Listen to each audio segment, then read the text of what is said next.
Hello friends, welcome to దేవాంష్కా stories. ఇప్పుడు మీరు వినబోతుంది మన్నించి దరిచేరు మా చెల్లి స్టోరీలోని 51వ భాగం. నేహ కోపంగా రూమ్లోకి వెళ్ళి అందరికీ ఆ ఆరోహినే నచ్చింది. అది వచ్చిన దగ్గర నుంచి నన్ను పట్టించుకోవట్లేదు.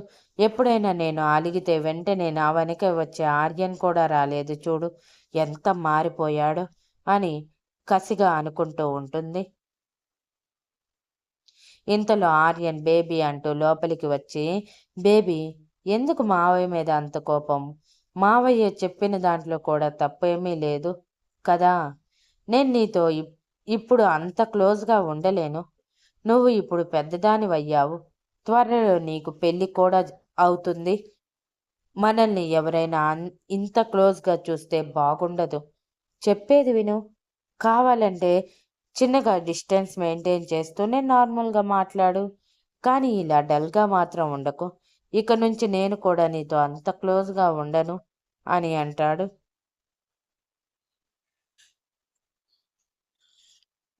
ఆర్యన్ ఆ మాట అనగానే నేహ మనసులోనే రగిలిపోతూ బయటికి ఏడుస్తూ, అంటే నువ్వు కూడా నన్ను అవాయిడ్ చేస్తున్నావా బేబీ? ఇదేనా మన మధ్య ఉన్న బాండింగ్? ఇంతేనా నువ్వు నన్ను అర్థం చేసుకుంది? ఎవరో ఏదో అనుకుంటారని నువ్వు నాతో క్లోజ్గా ఉండను అంటున్నావు. ఎవరు ఏమనుకుంటే మనకెందుకు? నువ్వు నేను ఎప్పటికీ ఇలానే ఉందాము ప్లీజ్ అని అడుగుతుంది.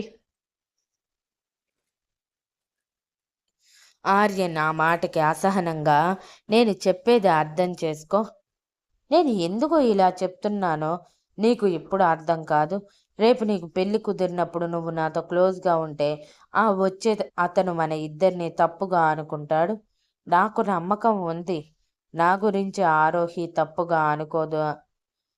కానీ నేను నీ గురించి ఆలోచించే చెప్తున్నాను, అర్థం చేసుకో అని అంటాడు. నేహ మనసులో, ఆ వచ్చేవాడు ఎవడో కాదు, నువ్వే ఆర్యన్. నిన్ను తప్ప నా జీవితంలోకి వేరొకరిని రానివ్వను అనుకుని బయటికి, కాదు, నువ్వే అర్థం చేసుకో. నాకు నీతో ఎప్పటిలా ఉండాలని ఉంది. ఎప్పుడో ఎవడో వస్తాడు అని నేను నీతో మాట్లాడకుండా ఉండాలా? మనం చిన్నప్పటి నుంచి కలిసి పెరిగాము. అలా ఎప్పటికీ జరగదు. నువ్వు ఇలాంటి పిచ్చి పిచ్చి ఆలోచనలు ఉంటే నీ మైండ్లో నుంచి తీసేయి అని సీరియస్గా అంటుంది. నేహ ఇక ఎంత చెప్పినా వినదు అనుకుని ప్రస్తుతానికి తను చెప్పినట్టే ఉండి కొన్ని రోజులు పోయాక నిదానంగా సర్ది చెప్పాలి అనుకుని, సరే సరే, నేను మునుపటిలాగే ఉంటాను. ఇప్పుడు మనం ఇంకా ఇక్కడే ఉంటే బాగుండదు. పద, కిందకి వెళ్దాం. అందరూ కింద మాట్లాడుకుంటూ ఎంజాయ్ చేస్తూ ఉండి ఉంటారు అని టాపిక్ డైవర్ట్ చేయటానికి అంటాడు. నేహ అప్పుడు సైలెంట్గా సరే అని తల ఊపుతుంది.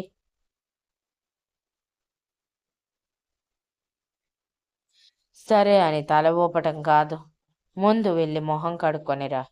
ఏడ్చి ఏడ్చి నీ మొహానికి మేకప్ కరిగిపోయి నీ ఒరిజినల్ ఫేస్ బయటికి వచ్చేస్తుంది. నిన్ను ఇలా చూసి నా గుండె తట్టుకుంటుంది, కానీ కింద వాళ్ళు తట్టుకోలేరు. నిన్ను చూసి అందరూ అవాక్కైపోతారు అని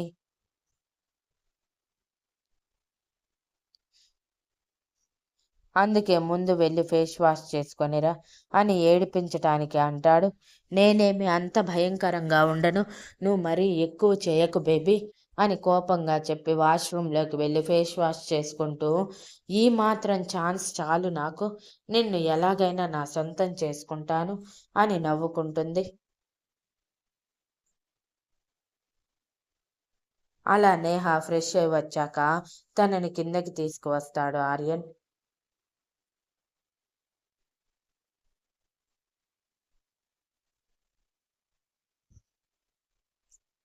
అప్పుడే లోపలికి వచ్చిన సంజయ్, విజయ్ గారు అందరినీ ఒక చోట చూసి నవ్వుతూ హేమంత్ గారి వాళ్ళ దగ్గరకి వెళ్ళి ఆనంద్ గారు మాట్లాడుతూ ఉంటే నేహ సంజయ్ దగ్గరికి వెళ్ళి తన పక్కన కూర్చుని, నువ్వు నన్ను డ్రాప్ చేసి వెళ్ళిపోయావు కదా అన్నయ్య, కనీసం కొంచెం సేపు కూడా నాతో ఉండలేదు అని మూతి ముడుచుకొని అంటుంది. అయ్యో! నా చెల్లెమ్మ అలిగింది. ఇప్పుడు తన అలక ఎలా తీర్చాలి? మరి నేను తెచ్చిన ఈ చాక్లెట్ ఎవరికి ఇవ్వాలి? అని నవ్వుతూ తన ప్యాంట్ పాకెట్‌లో నుంచి డైరీ మిల్క్ తీసి చూపిస్తూ అంటాడు.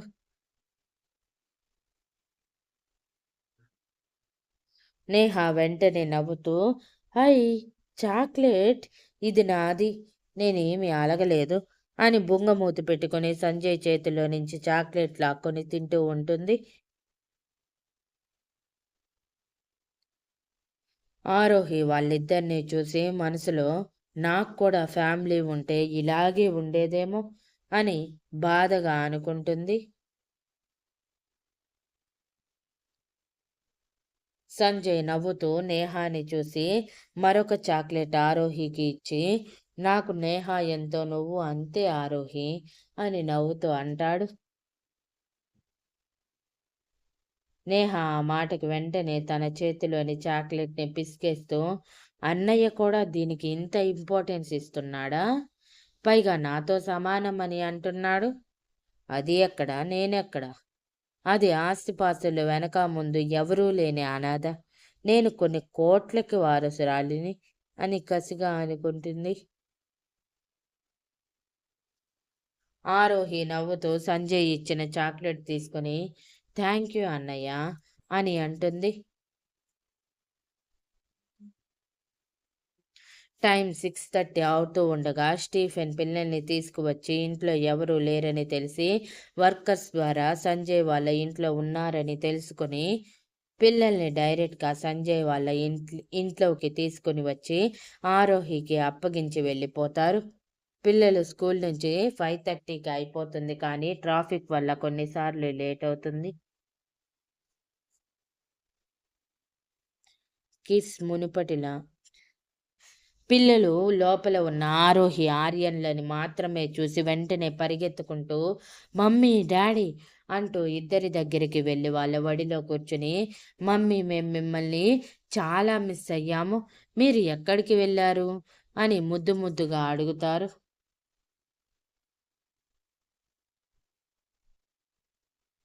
ఆరోహికి ఏం మాట్లాడాలో కూడా అర్థం కాక సైలెంట్గా ఉంటే ఆర్యన్ నవ్వుతూ మేమిద్దరం పర్సనల్ వర్క్ మీద బయటికి వెళ్ళాము బంగారాలు, మమ్మల్ని అలా అడగకూడదు. మేము లేనప్పుడు అమ్మమ్మ తాతయ్య నానమ్మలతో ఉండాలి అని నచ్చ చెప్తూ నట్టుగా అంటాడు. పిల్లలకి ఏం అర్థమైందో ఏమో సైలెంట్గా సరే అని తల ఊపుతారు.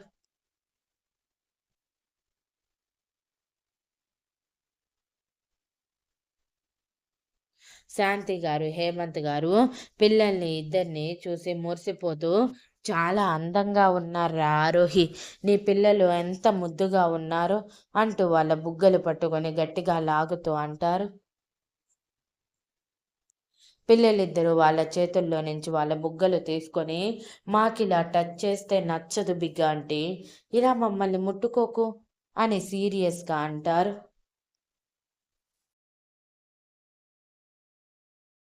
శాంతి గారు వెంటనే నోరు నొక్కుకుంటూ ఇంత లేరు, నన్నే ముట్టుకోవద్దని అంటున్నారా, ముద్దు కూడా పెట్టుకుంటాను, ఏం చేస్తారు అని అంటూ ఇద్దరు బుగ్గల మీద గట్టిగా ముద్దులు పెట్టి కళ్ళెగరేస్తూ ఉంటుంది.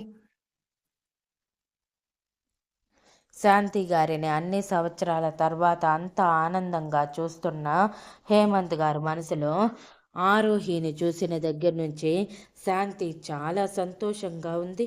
ఇంత సంతోషంగా మాకు మొదటి బిడ్డ పుట్టక ముందు ఉంది. మళ్ళీ ఇప్పుడే తనని ఇంత ఆనందంగా చూస్తున్నాను. నేహని కన్నప్పుడు కూడా సంతోషంగా ఉంది. కానీ మరీ ఇంత ఆనందంగా లేదు అని నవ్వుతూ వాళ్ళ వైపే చూస్తూ ఉంటారు. పిల్లలిద్దరూ సీరియస్గా శాంతి గారి వైపు చూస్తూ మమ్మీ, ఎవరు ఈ బిగ్ ఆంటీ ఇలా చేస్తుంది, తనకి చెప్పు మాకిలా ముట్టుకుంటే నచ్చదని అని అంటారు. ఆరోహి వెంటనే కంగారుగా తప్పు నాన్న, అలా అనకూడదు. ఈ ఆంటీ మీకు అమ్మమ్మ అవుతుంది. లలిత అమ్మమ్మ ఎలానో ఈ అమ్మమ్మ కూడా అలానే. మీరు తనతో మర్యాదగా ఉండాలి, పెద్దవాళ్ళకి గౌరవం ఇవ్వాలి, అని చెప్పాను కదా, ఇలా మాట్లాడకూడదు, ముందు అమ్మమ్మకి సారీ చెప్పండి అని స్వీట్గా వార్నింగ్ ఇస్తూ అంటుంది.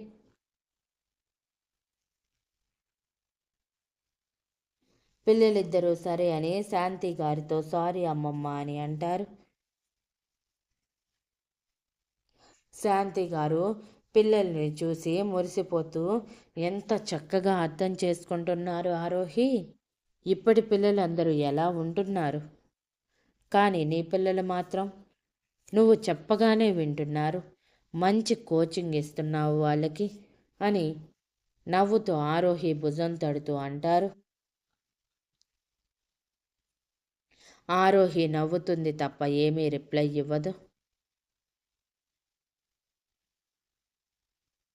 నేహ వాళ్ళని అలా చూసి, ఈ పిల్లలు నాకు ఇంకా పెద్ద అడ్డు, ఆరోహితో పాటు వీళ్ళని కూడా అడ్డు తప్పించుకోవాలి, వీళ్ళు వచ్చిన వెంటనే మా మమ్మీ ఇక్కడ ఎవరు ఉన్నారు అనేది మర్చిపోయి వాళ్ళతో అల్లరి చేస్తుంది, ఎప్పుడైనా నాతో ఇంత సరదాగా ఉందా, మమ్మీకి ఎందుకు వాళ్ళంటే అంత ఇష్టం, నాతో కూడా ఇంత సరదాగా ఉన్నది ఎప్పుడూ లేదు, ఎందుకు వాళ్ళతోనే ఉంటుంది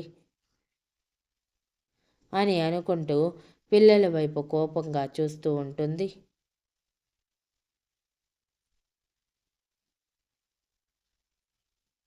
తర్వాత అందరూ నార్మల్గా మాట్లాడుకుంటూ టైం గడిపేస్తూ ఉంటే మహాలక్ష్మి గారు బలవంతంగా అందరినీ ఆపి డిన్నర్ వాళ్ళ ఇంట్లోనే చేస్తారు. Thank you for listening and please like, share, comment and subscribe.